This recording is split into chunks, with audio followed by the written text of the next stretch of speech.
Paulo Alves, como é que o JPP olha para este orçamento?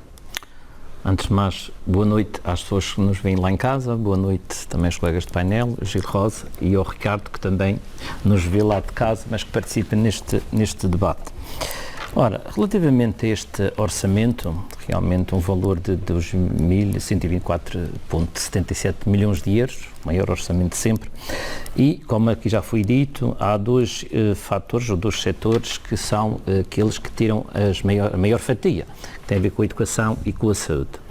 No entanto, esperava-se um pouco mais no setor da saúde, nomeadamente no programa de recuperação de cirurgias, porque disse o Sr. Secretário que ia reforçar esse programa e o que nós temos, fomos a ver no quadro das medidas, portanto, medidas de política orçamental, diz mesmo que no programa de recuperação de cirurgias, que anexou-se a outro programa, passou-se de 6,9 milhões de euros para 6,6, ou seja, há uma redução e não um aumento, uma aposta, tal como devia ter acontecido. Isto são um exemplo, tal como outro exemplo tem a ver com o complemento social, pensão social para idosos, que se reduziu de 4,5 milhões para 4 milhões, ou seja, há aqui uma redução.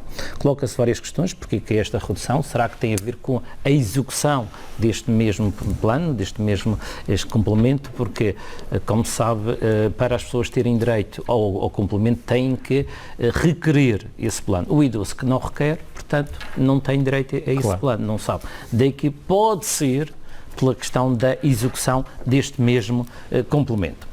Outras questões que se levantam têm a ver com o IVA. Aqui fala-se na questão do IRS e que os dois primeiros escalões vão ao limite máximo dos 30%, mas o terceiro e o quarto escalão vai aos 15% e 20%. Se nós pensarmos bem, a sociedade madeirense, grande parte da população, uma grande fatia, pertence ao terceiro escalão, terceiro e quarto escalão. Está colocada nessa faixa, digamos, de IRS, o que significa que irão beneficiar não tanto como os dois primeiros, como deveriam beneficiar. Depois, ainda em relação ao IVA, o IVA o Governo não mexe. Não mexe, exatamente, relativamente a este orçamento não mexe, algo que, portanto, havia um certo compromisso, por exemplo, por parte do CDS, que desde 2016 que defende as alterações das taxas do IVA. Até em 2019, antes de entrar no Governo, por várias vezes, tanto na altura do deputado Lopes da Fonseca como o deputado Rui Barreto, na altura de deputados, afirmavam publicamente que havia já possibilidade do ponto de vista financeiro e folga financeira para implementar a alteração da taxa do IVA para 4%, 8% e 18%. Eram as propostas. Porque também diz-se que cada ponto percentual de IVA que o Governo deixa, isso representa abdicar de uma receita de 14 milhões de euros, à volta disso.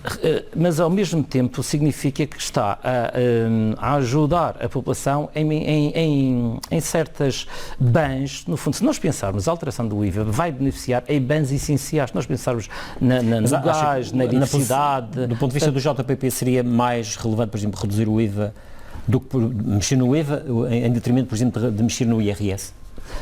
Teríamos de fazer contas, mas porquê que não se consegue mexer nos dois? A questão que se coloca, era possível, é possível fazer. Se nós pensarmos que temos neste momento um partido no governo que sempre defendeu e supostamente deve ter feito as contas, se nós pensarmos, e depois deixa cair, é sinal que alguma coisa abdicou, portanto, das suas medidas, daquilo que pretendiam, abdicou-se.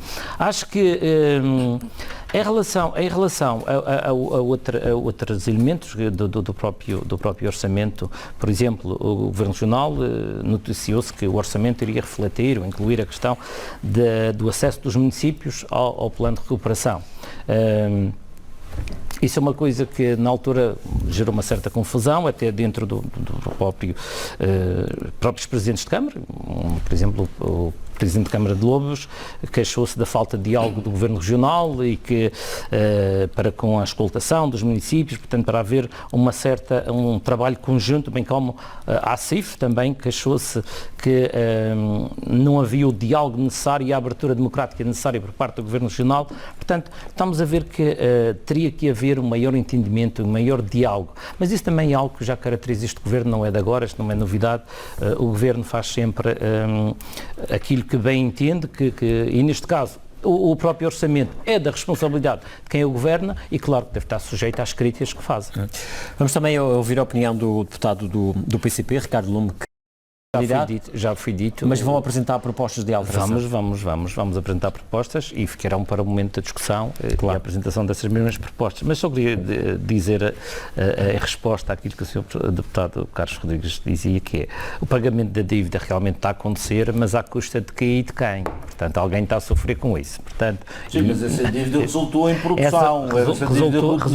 Essa dívida resultou numa governação sem limites e descontrolada, claro, do ponto de vista do lado e tudo mundo, exatamente, do ponto de vista do investimento, especialmente em infraestruturas, que nós sabemos como é que ficou. Mas nesta altura não havia outra alternativa que não pagar aquilo que tem que ser. O exagero do passado, os erros cometem-se e pagam-se caros. E depois, a questão do PAEF, como já disse... o JPP fez em Santa Cruz, que reduzou-se a pagar as dívidas e agora parece que até o Tribunal lhes deu razão. Se calhar o Governo da região devia ter feito o mesmo. Olha, é sinal que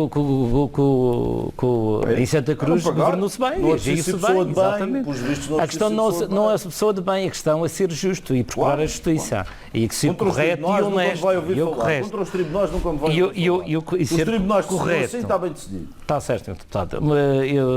Mas a verdade é que tanto este orçamento como as opções políticas do PSD, enquanto governava, que levaram à situação que nós vemos hoje em dia e que foi preciso o plano de ajustamento. E têm sido sufragadas pela população madeirense por maioria. Exatamente.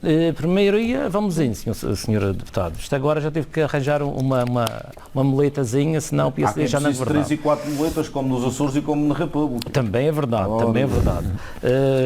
Sr. Deputado, mas em relação aqui ao orçamento, há um dado curioso que convém, que já nós falamos sobre isto, já eu próprio com o Sr. Deputado Carlos Rodrigues já debatemos esta questão, que tem a ver com o investimento do Governo Regional nos municípios da região.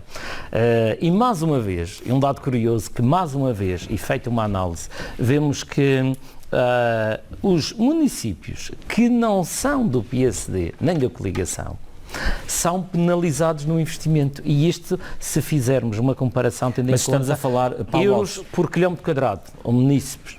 Portanto, e vou só dar exemplo. Mas Paulo, acha que se pode fazer esse tipo de extrapolação nesses termos? Pode, com investimento, se formos analisar. É que, por exemplo, se nós formos, por exemplo, para a Costa Norte, uma via expressa que está a decorrer significa um investimento muito grande, eventualmente no Concelho de Santana ou de São Vicente. É um investimento, quando por exemplo, estes concelhos deste lado já tiveram as vias rápidas e as vias expressas. Nessa altura não havia queixa. Mas é assim, mas existem outros investimentos que se podiam fazer e podia haver um maior equilíbrio na distribuição dos investimentos ao nível mas não se poderia fazer na Costa Norte, por exemplo? Mas há investimentos que são sujeitos a entes. Portanto, o caso de Santa Cruz, vamos ao caso de Santa Cruz. Não é o mais interessante. Que agora não é, por acaso, o Sr. Deputado Carlos Rodrigues nem é o mais penalizado. Olha que Machico agora vai ficar mais penalizado. E no vermelho, digamos, em último lugar está Machico, com 2,50 € por cada quilómetro quadrado. O investimento. Depois está Santa Cruz, mas acha que essas contas podem fazer e o Porto Menês, mas por exemplo, o Porto Menês, que se fala muito no investimento na Costa Norte, o Porto Menês está com 11,49.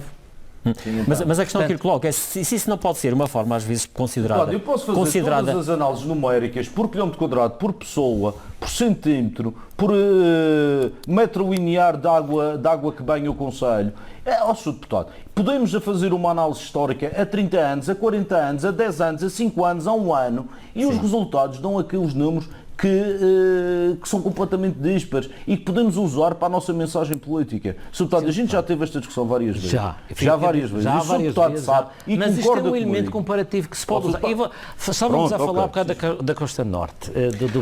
Estava a dar um exemplo, obviamente, se fizer uma via expressa, por exemplo, ou uma via rápida, representa logo um grande investimento num concelho que tem 7 mil habitantes, significa muito. Não, mas eu estou a dizer até por quilómetro quadrado. Estou a usar o elemento de território, por quilómetro quadrado. Por exemplo, o Porto Santo é um exemplo, 21,45. O investimento, se compararmos, por exemplo, com o Machico, vejamos a densidade populacional. Portanto, a questão do estar a haver investimentos como vias rápidas... É porque nós estamos a falar... Não é tão literal para justificar o valor que se investe no próprio município. Eu não quero me interromper, nem monopolizar esta conversa. Vou-lhe dar um exemplo. O Sr. Deputado, quando faz, por exemplo, uma central termoelétrica no Porto Santo, que é um investimento brutal para 5 mil pessoas e para a população flutuante que lá visita. Sr. Deputado, quando eu faço a central termoelétrica, que não é a mesma, que tem que ter mais capacidade, na região autónoma, no território da Ilha da Madeira, eu vou diluir esse investimento por 10 concelhos e por toda a população restante, ou seja, temos 5 mil no Porto Santo, são 252 mil, serão à volta de 252 mil aqui na Madeira. E, portanto, veja a diferença, Sr. Deputado. Eu com uma central termoelétrica, eu cubro mais as outras fontes, mas essencialmente mas central médios, eu cubro todo o território da Madeira, mas repare, o Sr. Deputado agora vai-me perguntar, então as pessoas do Porto Santo não têm direito a eletricidade? Mas a leitura do Porto, quanto é que custa fazer no Porto Santo? Isto é um elemento. Mas estamos a perceber, é como nos Açores, por exemplo, os Açores. É preciso fazer um porto no Corvo. No fundo, aquilo que o Paulo Alves quer dizer é que o Governo faz discriminação em função da cor política. Exatamente, é isso. Isto é uma leitura política. Mas há pouco até dizia que, por exemplo, no caso de Santa Cruz, não é o Conselho que eventualmente estará pior. Não, é isso que eu estava. Já fui alterado relativamente ao orçamento anterior, porque era o Conselho com menos investimento, era 1,17. Mas acha que o Governo, quando desenha o orçamento, diz assim, este Conselho é deste partido, este é daquele partido e para este eu vou investimento? Eu responderia com uma pergunta. Hoje ele tem dúvidas. Porque é assim, foi o que eu disse no início. Este orçamento reflete quem governa e quem governa tem opções políticas. Claro. E as opções políticas e o que se faz para se manter no poder às vezes extravasa a ética política. Mas também ouvir por parte do PCP, Ricardo Lomba, se de facto está de acordo com estas medidas que foram anunciadas ou não? As medidas anunciadas visam, no fundo, travar o crescimento de casos que têm acontecido. E quanto a isso, nós temos que concordar que é necessário fazer alguma coisa para que se trave, para que se não volte atrás e para que não haja nenhum confinamento, que isso aí então rebentaria com a economia regional. A forma como foi comunicada, atrapalhada como as coisas foram ditas, foram lançadas para a sociedade, isso é que foi, isso não se pode aceitar, nem há justificação possível. O Governo comunicou mal, informou mal, causou um transtorno a muita gente, muitas famílias, muitas pessoas, houve cancelamento de eventos, portanto, houve uma carroria desenfreada às farmácias por causa dos testes.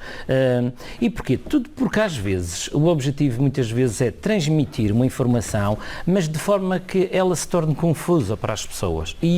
Porque a verdade é que o objetivo desta comunicação visava causar uma certa... intimidar as pessoas para ficar uma corrida à vacina, não é? Pessoas que ainda não estão vacinadas. Para quase que obrigar a quem não está vacinado que fosse vacinado. E depois misturou-se tudo com a questão dos testes e a questão da recomendação da obrigatoriedade e que mais tarde, afinal, a própria portaria vem explicar coisas que contrariam aquilo que o próprio Presidente do Governo tinha dito. Portanto, houve um erro de comunicação. Houve um erro de comunicação também... e claro que não podia acontecer, portanto havia necessidade. Sérgio Gonçalves também em relação a